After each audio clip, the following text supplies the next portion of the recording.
I'm gonna be honest with you, yes, man. To be able to find the home that I found, to be able to find the peace that I found, I had to learn how to walk alone first. What I mean by walk alone, I mean by being completely by myself, by not relying on anybody else, cause God knew that was my main tactic. So He put me in a situation where I couldn't help but to be by myself. He put me in a situation like COVID for me to lock in and me to realize like I was strong enough to make it on my own. I had to go through the worst parts of COVID. Then I caught COVID for a little bit, beat COVID, and I really got deep into my spiritual journey and my spiritual process. Right around the time of the election, I really got into politics and I really got deep into the spiritual journey and I really got deep into figuring out who I am. And that was the hardest part. The hardest part of me was the part of me that was attached to people. The part of me that felt like I needed people to be around me for me to live. That's what the hardest part of me I had to break out of. It's like, even if it was a negative relationship, I used to want to be in it because I used to feel like I needed that person or I needed that energy around me. I just couldn't stand being alone. But now I'm to the point where if I had to be, I could be, but I never will be because I know I found my soulmate and the person that I was meant to be with. And that's the funniest part. I had to be alone to guide me to my people. And that's what a lot of people got to do.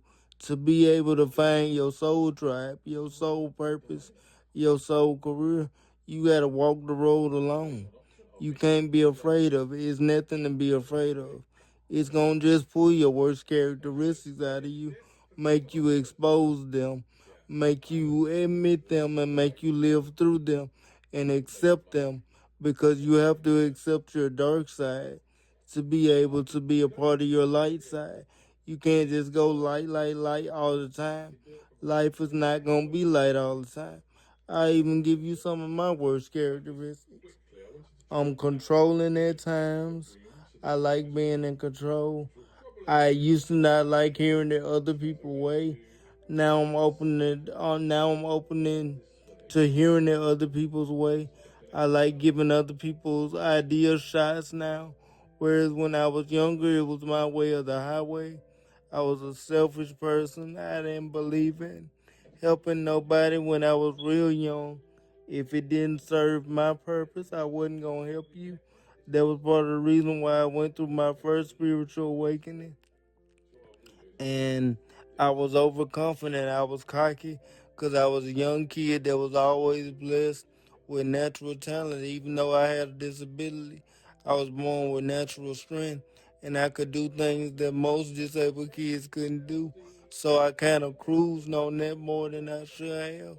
I got cocky, I got lazy, I stopped working as hard, and it caught up with me a couple of times, and I had to reshift gears and refine it. And that's what purpose y'all picked up with me in 2020. Me refining that purpose and refining that drive and remotivating myself.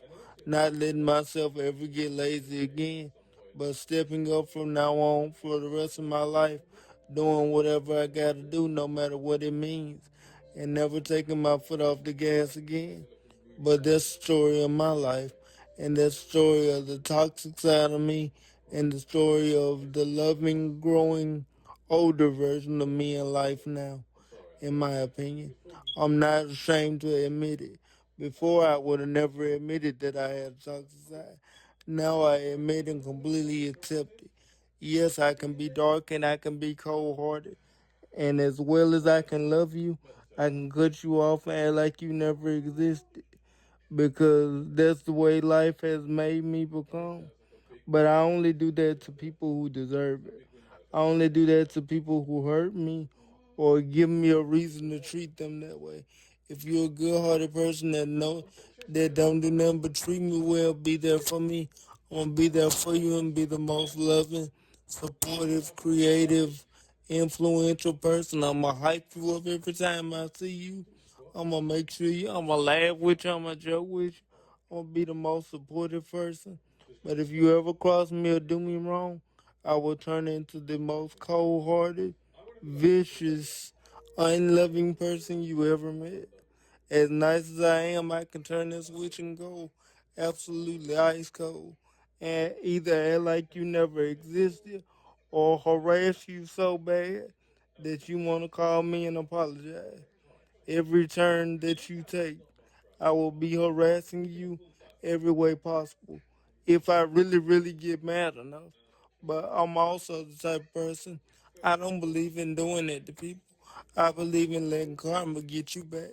And I just pray I be around as your stuff fall apart so I can sit there and watch your life fall apart piece by piece and sit there and secretly laugh as everything you built slowly crumbles because you did me wrong. That's what type of evil I have in me when it comes to evil. Honestly, I don't believe in messing with nobody. I don't believe in wishing in on nobody. I just believe in watching karma pay them back and watching their life slowly fall apart with me not touching anything, but also watching it fall apart around them and watching them struggle and hearing about them struggle and laughing at their struggle because of the way they did me. And I know some people say that's wrong, but that's the way the evil part of me is. And I've accepted that too, in my opinion. But that's just my opinion and the difference in the evil and good side of me, honestly.